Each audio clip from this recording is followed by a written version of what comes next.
하나님께서 우리에게 주시는 말씀은 사도행전 5장 말씀입니다. 사도행전 5장 1절에서 11절까지 말씀 우리 함께 봉독하도록 하겠습니다. 사도행전 5장 1절에서 11절까지 말씀 우리 IORC 56면에 있습니다. 이것은 하나님의 말씀입니다. 아나니아라 하는 사람이 그의 아내 삽비라와 더불어 소유를 팔아 그 값에서 얼마를 감추매 그 아내도 알더라. 얼마만 가져다가 사도들의 발 앞에 두니 베드로가 이르되 아나니아야 어찌하여 사탄이 내 마음에 가득하여 내가 성령을 속이고 땅값 얼마를 감추었느냐. 땅이 그대로 있을 때에는 내 땅이 아니며 판 후에도 내 마음대로 할 수 없더냐. 어찌하여 이 일을 내 마음에 두었느냐. 사람에게 거짓말한 것이 아니요 하나님께로다. 아나니아가 이 말을 듣고 엎드려 혼이 떠나니 이 일을 듣는 사람이 다 크게 두려워하더라. 젊은 사람들이 일어나 시신을 싸서 메고 나가 장사하니라. 3시간쯤 지나 그의 아내가 그 일어난 일을 알지 못하고 들어오니 베드로가 이르되 그 땅 판 값이 이것뿐이냐 내게 말하라 하니 이르되 예 이것뿐이라 하더라. 베드로가 이르되 너희가 어찌 함께 꾀하여 주의 영을 시험하려 하느냐. 보라 내 남편을 장사하고 오는 사람들의 발이 문 앞에 이르렀으니 또 너를 메어 내가리라 하니 곧 그가 베드로의 발 앞에 엎드려져 혼이 떠나는지라. 젊은 사람들이 들어와 죽은 것을 보고 메어다가 그의 남편 곁에 장사하니 온 교회와 이 일을 듣는 사람들이 다 크게 두려워하니라. 아멘. 초대교회 성도들은 자기의 욕심을 따라 살지 않고 서로의 필요를 채워주며 살아가고 있었습니다. 저는 이전에 이 일에 대해서 말씀을 나누면서 초대교회의 기적 중 기적은 바로 이것이다 라고 말씀드린 적이 있습니다. 왜냐하면 인류 역사상 이런 공유 공동체, 자기의 소유를 부인하고 서로의 필요를 채워주며 살았던 적은 전무후무했기 때문입니다. 이제 어제 IORC 본문인 바로 앞단락에 바나바의 일화가 기록되어 있습니다. 바나바는 잘 알려진 것처럼 바울을 공동체 안으로 들어올 수 있게 만들었던 사람입니다. 바나바가 없었다면 바울도 존재할 수 없었습니다. 바나바는 이처럼 마음이 참 따뜻한 그런 헌신된 사람이었다라는 것을 알 수 있습니다. 4장의 뒷부분에서 그 바나바가 밭을 팔아 그 값을 헌금했습니다. 교회는 그 돈으로 가난한 사람들을 도왔습니다. 자기 재산을 자기 것이라 여기지 않고 하나님께서 주신 것이라 믿었기 때문에 이런 일을 할 수 있었을 것입니다. 그래서 모두가 함께 쓰는 것, 하나님께서 나를 위해 주신 것이 아니라 하나님께서 우리 공동체를 위해서 주셨다라는 마음으로 아마 바나바는 이런 헌신을 할 수 있었을 것입니다. 그런데 오늘 본문에는 이 좋은 전통을 위협하는 악한 사람이 등장합니다. 비슷한 행위를 하지만 전혀 다른 의도가 그 마음 가운데 있습니다. 그래서 오늘 본문에는 그 마음을 이렇게 표현합니다. 사탄이 어떻게 네 마음 가운데 가득하냐 이렇게 표현합니다. 조금 일부분 어떻게 이런 유혹이 생겼느냐라고 말하지 않고 우리가 성령의 인도하심을 받지 않으면, 우리가 성령의 인도하심을 온전히 받지 않으면 이렇게 사탄이 가득하게 되는, 그래서 하나님께서는 사탄이 네 마음속에 가득하다 이렇게 평가하는 사람이 되고 만다라는 것을 우리는 주의 깊게 들어야만 합니다. 그들은 부부인데 남편의 이름은 아나니아이고 아내의 이름은 삽비라입니다. 오늘 본문 1절 2절 말씀 우리 함께 읽어보겠습니다. 같이 읽겠습니다. 아나니아라 하는 사람이 그의 아내 삽비라와 더불어 소유를 팔아 그 값에서 얼마를 감추매 그 아내도 알더라. 얼마만 가져다가 사도들의 발 앞에 두니. 아멘. 바나바와 같이 아나니아와 삽비라도 소유를 팔았습니다. 아마 처음에는 하나님께 모두 바치려는 마음을 먹었을 것입니다. 그런데 시간이 지나자 정작 그 판 값을, 그 판 돈이 자기 눈앞에 펼쳐지자 마음이 바뀌었고 부부가 서로 상의하여 모두 바치지 않고 그 일부를 감추는 방향으로 결정하게 되었습니다. 이 일부를 감춘 일이 문제가 되었습니다. 좀 더 정확하게 표현하면 일부를 감춘 것이 문제가 되었다기보다는 전부라고 거짓말한 것이 문제가 되었습니다. 베드로는 매우 엄격하고 또 단호하게 말합니다. 우리 3절 4절 말씀 같이 읽어보겠습니다. 3절 4절입니다. 베드로가 이르되 아나니아야 어찌하여 사탄이 내 마음에 가득하여 내가 성령을 속이고 땅값 얼마를 감추었느냐. 땅이 그대로 있을 때에는 내 땅이 아니며 판 후에도 내 마음대로 할 수 없더냐. 어찌하여 이 일을 내 마음에 두었느냐. 사람에게 거짓말한 것이 아니요 하나님께로다. 아멘. 전혀 예상하지 못했던 상황이 발생했습니다. 아나니아와 삽비라 부부는 자신들이 바나바처럼 굉장히 큰 칭찬을 받지 않을까 기대했을 것입니다. 그런데 결과는 정반대였습니다. 베드로는 아나니아에게 사탄이 네 마음속에 가득하다.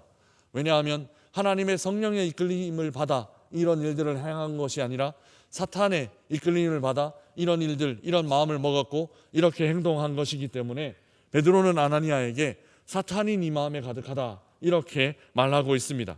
아나니아 입장에서는 좀 억울할 수도 있겠습니다. 전체는 아니지만 헌금을 아예 안 한 것도 아니고 상당히 헌금을 했는데, 그러니까 일부만 감춘 것인데 헌금을 드리고 나서 사탄이 네 마음속에 가득하다 이런 말을 들었기 때문입니다. 베드로의 말 안에서 이 행위가 왜 악한 것인지 한번 살펴보겠습니다. 우선 일부가 아니라 전체입니다. 사람들은 작은 부분이라고 생각하면 안일하게 대처하는 경우들이 있습니다.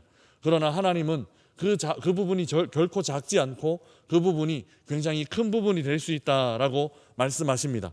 작은 한 부분이 전체를 나타낼 수 있다라는 것이죠.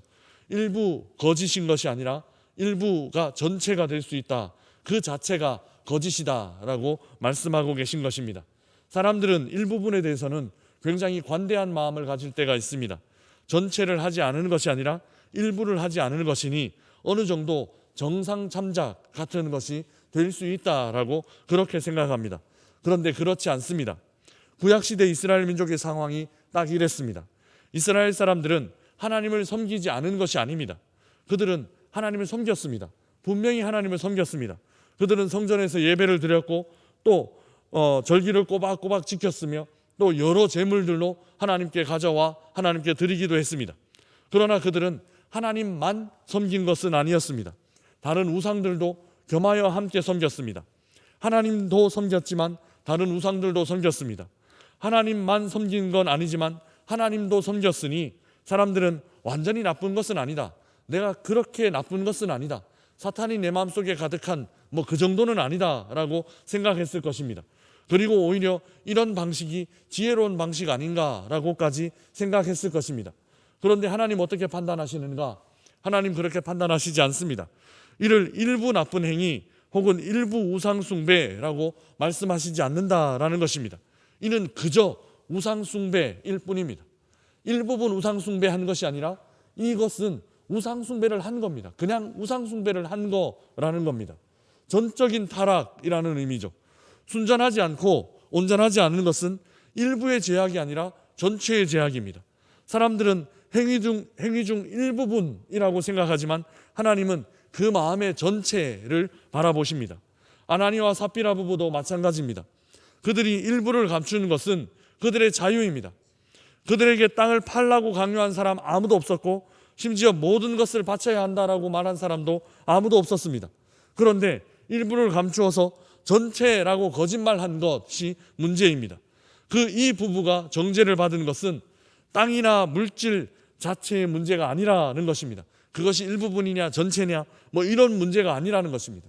거짓말을 한 것, 속이려고 한 것, 하나님을 속일 수 있다라고 생각한 것, 성령을 속일 수 있다라고 생각한 것, 이것이 문제라는 것입니다.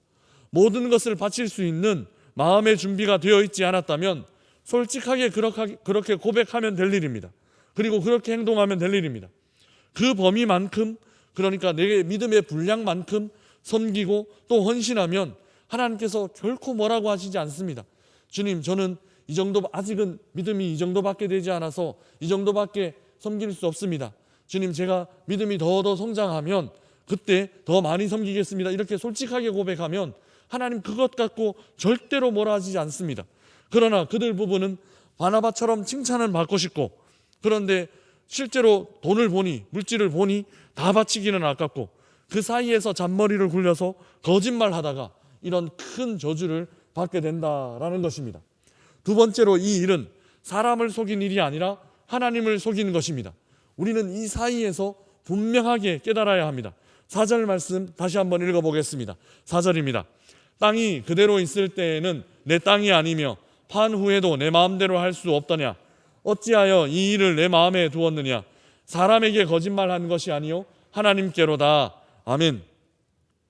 베드로는 사람에게 거짓말한 것이 아니라 하나님께 거짓말한 것이다 라고 단호하게 말합니다. 우리는 우리의 행동이 사람들과만 관계에 있다라고 착각하는 경우들이 많이 있습니다. 그래서 쉽게 사람들의 눈 속일 수 있다라고 생각합니다. 그러나 그렇지 않습니다. 사람에게 하는 일과 하나님께 하는 일은 그렇게 이원론적으로 나누어지지 않습니다. 마태복음 25장에 예수님은 너희가 여기 내 형제 중에 지극히 작은 자 하나에게 한 것이 곧 내게 한 것이다 라고 말씀하셨고, 또한 이 지극히 작은 자 하나에게 하지 아니한 것이 곧 내게 하지 아니한 것이다 라고 말씀하시기도 하셨습니다. 작은 자 하나에게 한 일과 우리 하나님께 한 일, 예수님 자신에게 한 일을 동일시하신 것입니다. 일상의 모든 영역에서 이렇게 하나님은 사람 앞과 하나님 앞을 단호하게 구분하시지는 않습니다. 사람 앞에서 한 일이 하나님께 한 일일 수 있고 하나님께 한 일이 사람에게 한 일일 수 있다라고 우리 주님은 가르치고 계신 것입니다. 하물며 오늘 본문의 일은 교회 공동체 안에서 일어난 일입니다. 헌금과 관련된 매우 거룩한 일입니다. 우리는 헌금을 사람에게 바치지 않습니다. 헌금은 오직 하나님께 드리는 것입니다.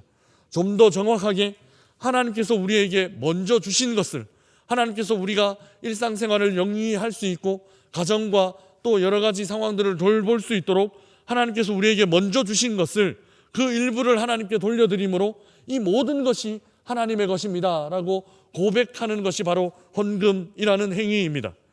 이 부부도 사도들에게 헌금한 것이 아닙니다.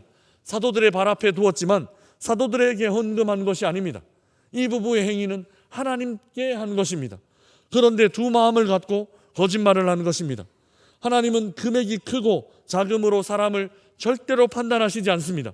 과부의 2렙돈을 예수님은 그 누구보다 크다고, 그 누구보다도 많이 넣었다고 칭찬하셨습니다.